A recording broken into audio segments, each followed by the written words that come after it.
Di tangan saya ini ada sebuah pupuk organik cair atau POC dari urin kelinci, ya. Dikirimkan oleh saudara kita, sahabat kita, yaitu Bapak Rifki, ya.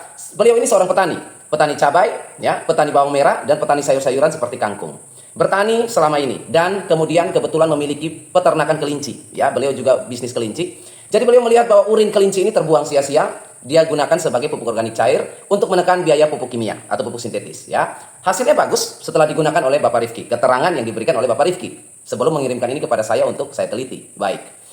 Alhasil semuanya baik dan berjalan lancar. Kemudian Bapak Rifki ini mulai berpikiran untuk bagaimana kalau saya jadikan sebagai ide bisnis urin kelinci saya ini, ya, karena saya sudah gunakan dan bagus dengan sistem kocor, ya.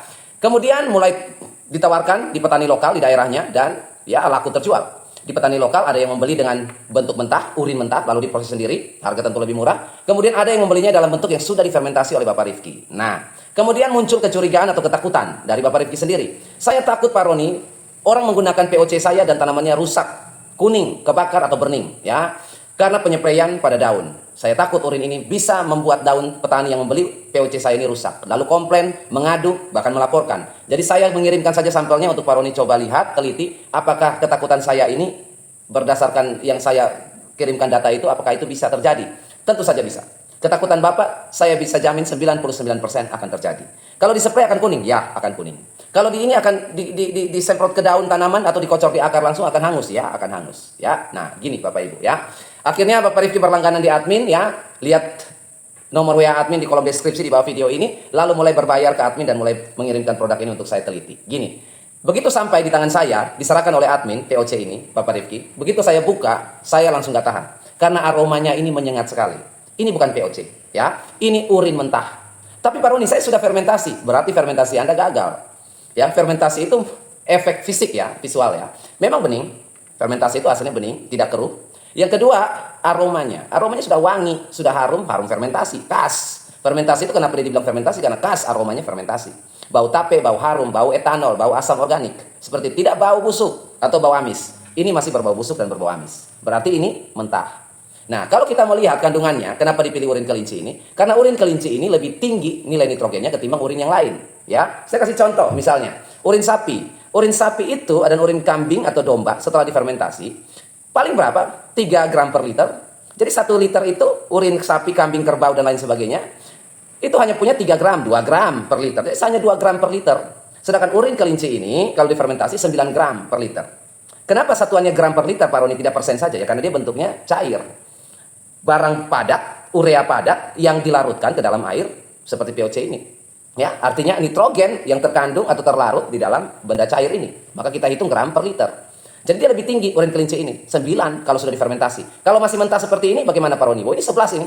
Jadi fermentasi itu kita mengolah urin itu akan ada penurunan 20% nilai nitrogennya. Kenapa ada penurunan Pak? Kalau unsur yang lain bagaimana? Yang lain tidak ada penurunan.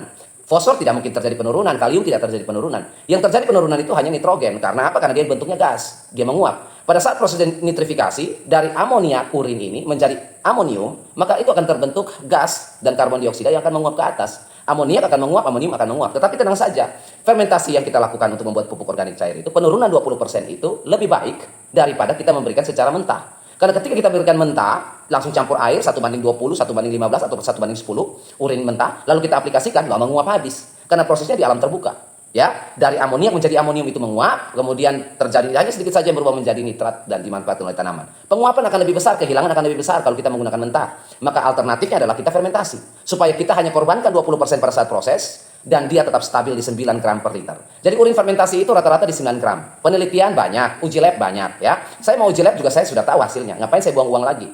Prosedur uji lab itu kan panjang. Setelah itu saya uji laboratorium, lalu saya sudah tahu. Sebelum hasilnya keluar, saya sudah tahu. Urin kelinci yang saya fermentasi sendiri dari Pak Rifki, ini kan mentah. Kalau saya fermentasi ini 14 hari, 2 minggu atau 4 minggu, Pak Rifki, saya fermentasi jadi sempurna ini, ya. Setelah itu saya bawa ke laboratorium, saya sudah tahu angkanya berapa, tanpa saya menunggu waktu. Paling angkanya di 9 gram per liter, kandungan ini. Kemudian fosfornya 1 gram per liter, kaliumnya 2 gram per liter. Untuk magnesium, sulfur, kalsium di bawah 1 gram per liter. Di sini ada asam amino, ya. Di sini ada protein dalam bentuk asam amino, ya. Ada vitamin B kompleks dari proses fermentasi yang saya lakukan pasti ada vitamin B-nya. Kemudian ada ZPT auksinnya, bawaan dari sistem pencernaan si kelinci. Banyak enzimnya di sini. Ya, saya sudah tahu angkanya. Buat apa saya habiskan uang untuk di laboratorium kalau saya sudah tahu ini, ya. Nah, tetapi yang perlu saya koreksi untuk Bapak Ibu juga, bukan hanya Bapak Rifki, yang punya ternak, banyak urin ternaknya yang berpikir mau berbisnis, atau jangankan mau berbisnis deh, mau digunakan untuk perkebunan sendiri, agar menekan biaya urea. Nah, gini Bapak Ibu. Yang pertama ya Bapak Rifki ya, poinnya ya, ini belum layak. Makanya tadi saya bilang di awal video, kalau petani nanti pakai semprot di daun, pasti hangus daunnya. Jadi berhati-hati ya, ini belum matang, baunya bau menyengat sekali ya. Yang kedua, Bapak Rifki juga mengirimkan pH. Nah, Pak Roni, saya sudah fermentasi dan saya sudah ukur pH dengan pH meter. pH-nya seperti ini. Nah, ini pH-nya ada di 7 ini. pH 7 ini mentah. Orang beli POC, saya beli POC ya, lalu saya ukur pH-nya, pH urin sapi atau urin domba, ini pH-nya 6,8 atau pH-nya 6,5 atau pH-nya 7, saya sudah tahu ini mentah. Cuma dikasih air aja, pengencer aja. Kenapa Pak Roni bisa tahu itu mentah? Karena POC itu, dia sudah sempurna difermentasi, dia akan asam. Karena melibatkan asam organik, hasil samping ya. Asam asetat ada di situ ya. Kemudian etanol, alkohol ada di situ. Otomatis pH-nya ada di 4. Jadi POC itu rata-rata 3,5, 4, 4,5. pH-nya asam. Itu saya tahu ini POC sudah fermentasi. Tapi kalau POC-nya urinnya masih pH 7, ini mentah. Ya saya kasih hancur tanaman saya. Begitu ya. Jadi cut dulu, yang sudah dijual ya udahlah. Tetapi yang masih mau dijual ditahan dulu, difermentasi lebih baik lagi. Oke ya. Nah, kalau misalnya Pak Roni bilang tadi, dia punya, setelah kita fermentasi, dia dapat 9 gram per liter nitrogennya, ya, urin ini. Kalau kita bandingkan dengan pupuk urea, bagaimana Pak Roni? Kalau kita bandingkan dengan pupuk urea ya, nah saya sederhanakan, urea itu bentuknya padat, pupuk urea bentuknya padat, sedangkan urin kelinci bentuknya cair, POC, ya. Urea mengandung 46% nitrogen, ya. Artinya kalau kita beli 1 kilo urea, pupuk urea, maka dia mengandung 460 gram nitrogen, ya. Sisanya adalah filler. Coating ya. Jadi urea kalau kita beli 1 kilo, kita sudah tahu bahwa ada 460 gram nitrogen yang saya dapatkan. Kalau kita beli urea 100 kilo ya, berarti kita sudah tahu ada 46 kilo nitrogen. Kalau kita beli urea 100 kilo, karena dia punya 46% nitrogen. Persen itu dalam satuan berat. Jadi urea mengandung 46% nitrogen, KCl mengandung 60% K2O. Itu berat ya. Persen itu dalam bentuk berat ya. Jadi kalau misalnya kita beli KCl 1 kilo, beli MOP 1 kilo, maka 600 gramnya adalah KCl. Begitu ya. Nah, kalau urea 46%, berarti kalau kita siapkan air, ya, kita setarakan ya. Urin ini 1 liter, sudah difermentasi. Urin kelinci sudah difermentasi sempurna, siap dipakai. 1 liter urin kelinci mengandung 9 gram per liter nitrogen. 9 gram per liter nitrogen. Ingat ya, 9 gram nitrogen per 1 liter. Jadi 1 liter ini ada 9 gram nitrogen. Baik. Kita siapkan air 1 liter, air biasa, 1 liter air. Lalu kita masukkan 1 sendok urea atau 10 gram urea ya. Kita timbang 10 gram pupuk urea, kita masukkan dalam air 1 liter lalu kita aduk. Ya, maka air 1 liter ini mengandung 10 gram urea. Nah, 10 gram urea berarti 46% dari 10 gram berarti 4,6 gram. Jadi kalau Anda masukkan urea 10 gram atau 1 sendok makan ke dalam air 1 liter, maka air 1 liter ini mengandung 4,6 gram per liter nitrogen.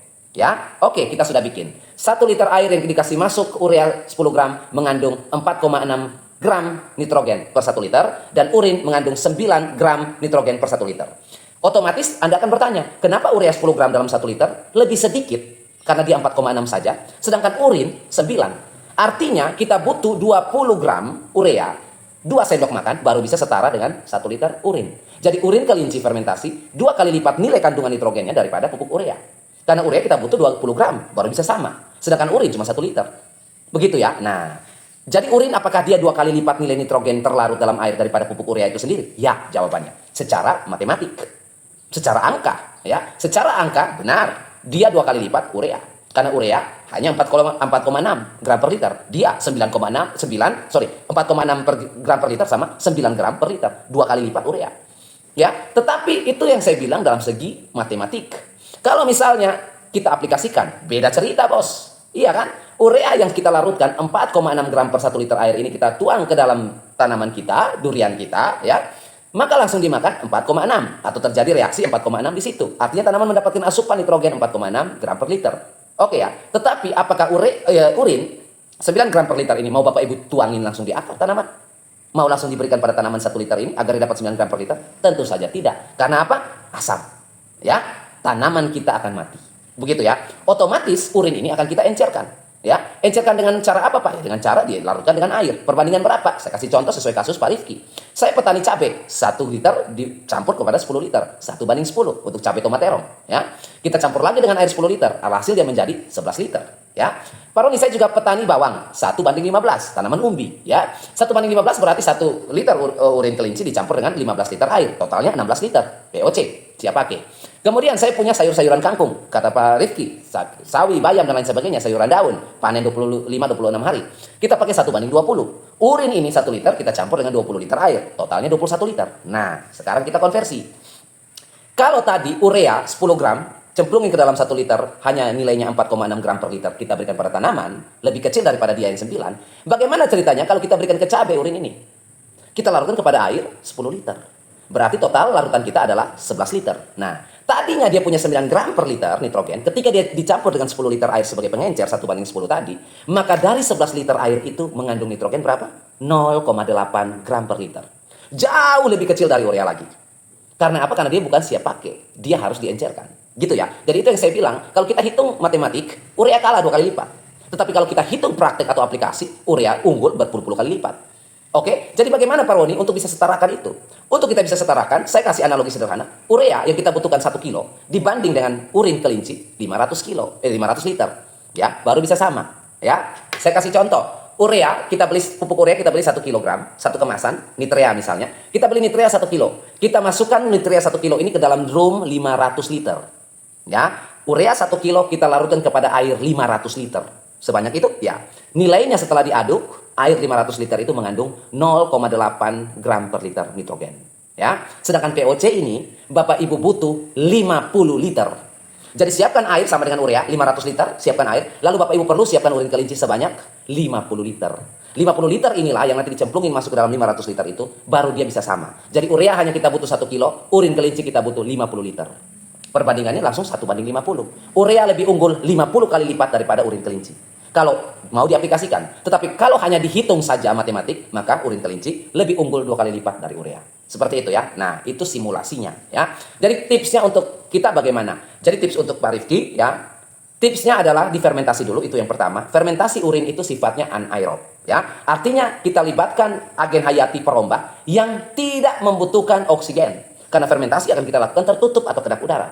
Seperti itu ya. Yang pertama, kita tidak bisa melibatkan mikroba aerob, karena di dalam air ini sirkulasi tidak ada ya, sirkulasi udara tidak ada di dalam sini. Otomatis yang bisa bertahan di situ hanya mikroba anaerob yang tidak membutuhkan oksigen, atau misalnya aerob obligiat, semi dia ya, bukan fakultatif, semi obligiat, artinya dia kedap udara pun dia masih bisa ngap-ngapan tapi masih bisa hidup lah, seperti itu ya.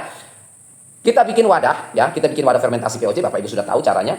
Misalnya ada jerigen atau wadah besar, tung ya, kita masukkan urinnya, lalu kita masukkan karbonnya. Karbon itu apa? Karbon itu ya molase, gula, tetes tebu, ya gula pasir, glukosa, gula sebagai sumber energi dari mikroba, karbon ya. Nah, kalau kita masukkan molase dalam proses fermentasi urin seperti ini, maka akan terjadi banyak sekali hasil etanol atau alkohol atau semesetat. Ya, alkohol pasti akan lebih tinggi dan dia akan lebih asam lagi, ya.